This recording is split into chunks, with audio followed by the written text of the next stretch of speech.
Welcome to the newest iteration of the Thinking Talks. I have the pleasure of hosting here Lena Düpont.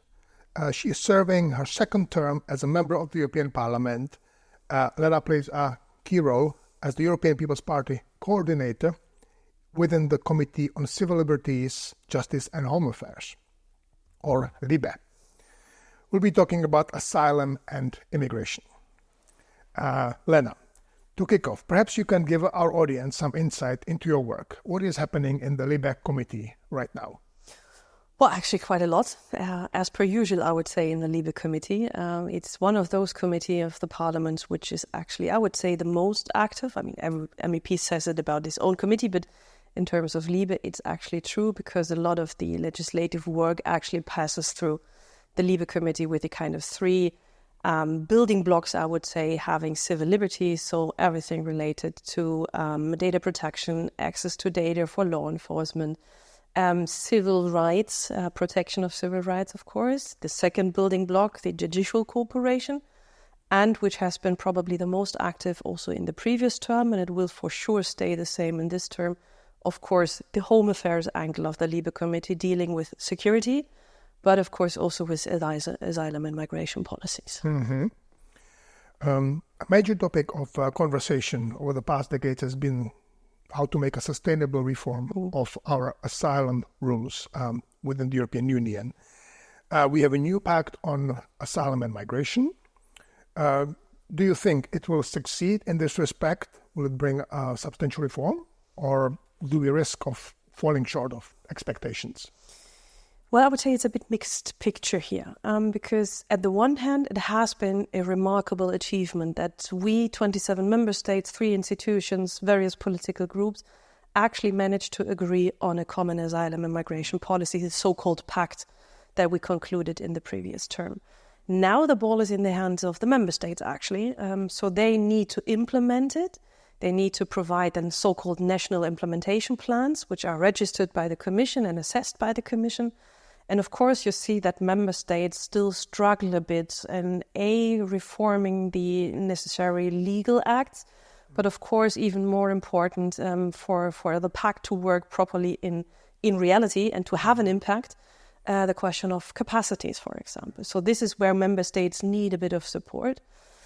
And thirdly, in addition to that, we as EPP, the group in the parliament, had always made clear that it's a remarkable starting point, but it's just a starting point. So we have now a kind of baseline when we talk about asylum and migration policies, but it was always clear that we need something on return, because there we didn't conclude, and that we need to have a closer look on the so-called external dimension. So third country cooperation, the safe third country concept, which is connected to return, but also to the border procedure, and so on and so forth. And there we will spend a lot of discussion in this term. We'll focus on actually these so-called external dimension. Mm-hmm.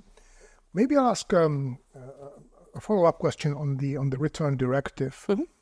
What would have been the main sticking points? Why was it not adopted in the previous term?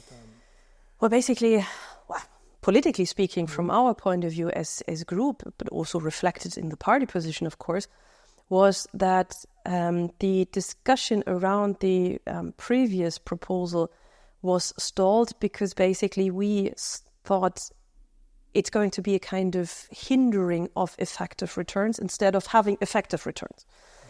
We see a lot of member states actually struggling with an effective return policy. Only 20% of those who are recommended or need to leave the European Union are actually leaving the European Union. So there is a huge room for improvement. But the discussion was stuck at a point where basically we had really doubts that the proposal at hand would actually help member states delivering more effectively on returns. Mm-hmm. This is why we had been advocating for the withdrawal of the previous proposal. Mm-hmm. And now we are in the run-up to the new proposal, which I expect to be a rather tough, strict one, in a sense of we need to really support the member states in getting better in returns, because it's an integral part of the whole functioning of the asylum and migration management system. Mm-hmm. Okay, let's hope the directive goes through. I'm not yet sure if it's a directive or a regulation, but we will sort that out in the next weeks. I see. Okay, I wasn't aware. What measures do you think are most effective in ensuring, we're moving slightly away from the new pact, that migrants integrate successfully into European societies while also addressing concerns about cultural tensions? Well, I think for us, for an integration to be successful, we always advocated for one of the most important things, I would say, which is the language. You do not need to necessarily speak it perfectly, but you need to be able to survive on your own in your day-to-day life, in your work life, in a family life, if the family is connected to the integration process. So you need to be able to take care of yourself. That was one of the most important things. The second important thing, which we also highlighted, by the way, through various legal acts, also when it comes to legal migration and so on and so forth, is that you need to be able at the soonest moment possible to actually care for yourself, financially, but also socially. So we will, of course, provide, and this is what member states are mainly doing, because integration policies is member states' competence. We will for sure coordinate the best way we can. We will enhance best practice exchanges. We will try to support via the social fund, for example, integration policies in the member states. But it needed to be done, and it needs to be done at the, let's say, the smallest level possible, in a sense of integration is actually really connected to your local community. Or the local community that should host you where you are situated. And this is, I would say, also one of the key success factors of integration policies. And of course, specifically we as EPP ask for, let's say, the basic acceptance of our rules and order, in a sense of rule of law, in a sense of freedom of speech, with the limits, of course, that it has also when you're interacting as society. Yeah, indeed. I guess now Europe is witnessing a lot of problems with the integration of immigrants. We see also radicalized individuals in Germany, unfortunately, in France. Do you think this is connected? Young men typically self-radicalizing themselves on the internet, then going out and killing people. Do you think there's a connection with integration policy?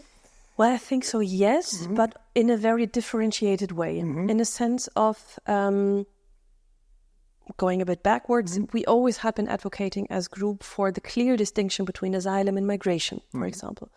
Because the very reasons why, personally understandable, but if you look for a better future, it's clearly not an asylum ground.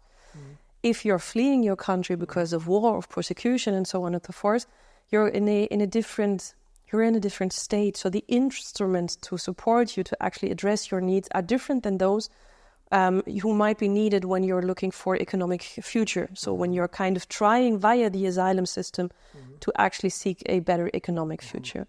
This is so important because what we've seen in the past in the European Union is that we actually had mixed flows. So people asking for asylum while clearly not being eligible for asylum, but wanting to seek a better future. And this has led to a serious overstretching of capacities within the member states.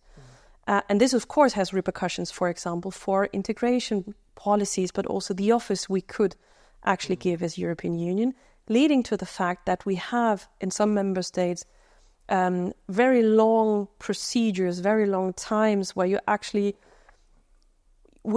forced to sit around while not being able to do anything, which is, of course, frustrating. I don't say, and I need to say that very clearly, that this is not a reason to run around and attack people. Of course not. But it can be one of the kind of building grounds, for example, for online radicalization. And this is what we actually see in the previous years in a more dynamic way than we had seen it before, that indeed online radicalization, let's say, but also pressure on a society really can lead to devastating consequences for individuals. You just mentioned the recent examples of Germany, which are not only connected to asylum and migration, because we need to have an eye also on those who are already present within the European Union.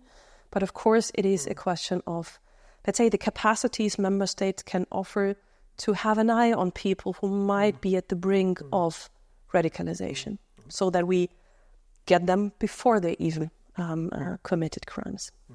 Thanks. Now, moving across the Atlantic, the United States and the EU have faced very similar challenges, large-scale, undocumented migration. In the EU, it was 10 years ago when we had millions coming. In the US, it was much more recently, under in the last years of the Biden administration. Do you see any opportunities for transatlantic cooperation on these questions, given all that we see now between the US and Europe? Well, actually, I think it's almost impossible to answer it without an eye to the recent developments in that sense. But of course, what we actually need to find as a European Union is clever ways of addressing the current challenges we have at hand. And there you can probably have an eye on stricter return policies, for example. You can have an eye on making sure that the border is protected. In our geographical context, even more so because we have seen in the previous years that migration has also been misused, has been instrumentalized, some say even say weaponized by third-party actors and third countries, namely Russia and Belarus, to actually attack specific countries within the European Union, but also the European Union as such. So I think the main key factors actually for us is, of course, a consequential border protection with the means and the tools that we have, supporting the member states who face the highest pressure, especially at the eastern flank of the European Union, but also having an eye on those member states who still have a lot of people who are present already on the ground of the European Union. Thanks. We're nearing the end of our conversation, probably the last question. So beyond border policies, what economic or diplomatic initiatives do you think the EU should pursue with countries of origin with regard to migration? We have the phenomenon of illegal migration, but also perhaps larger in terms of the flows, legal migration. How should this be handled? Well, I think the main point here is it needs to be in a safe and order way from the very beginning on. And this is our main goal when you look at, for example, third country cooperation.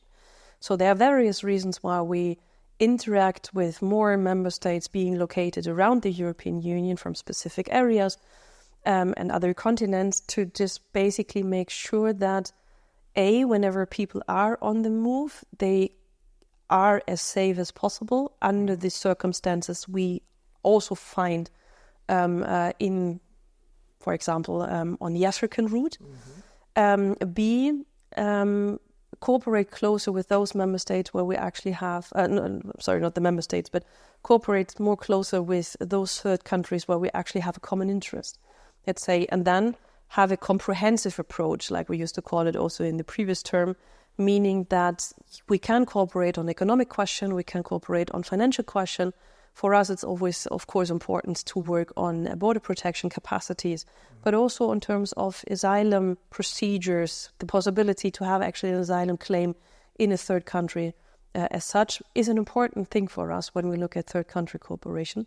And I think the mixture of things, it's a bit of a tit for tat, of course, but it can be actually helpful when drafting third country cooperation agreements, memorandums of understanding that we see, and the effects actually are really groundbreaking, so to say. So we say we have seen that the previous agreements we had, the Commission President had concluded, actually really led to a drop in arrivals at the external border of the European Union, meaning also less people dying or being hurt on the way to the European Union. And there also is a bit of an angle of the so-called externalization, meaning having procedures already outside the European Union for processing asylum claims. But this is something that is still to be developed also by the Commission.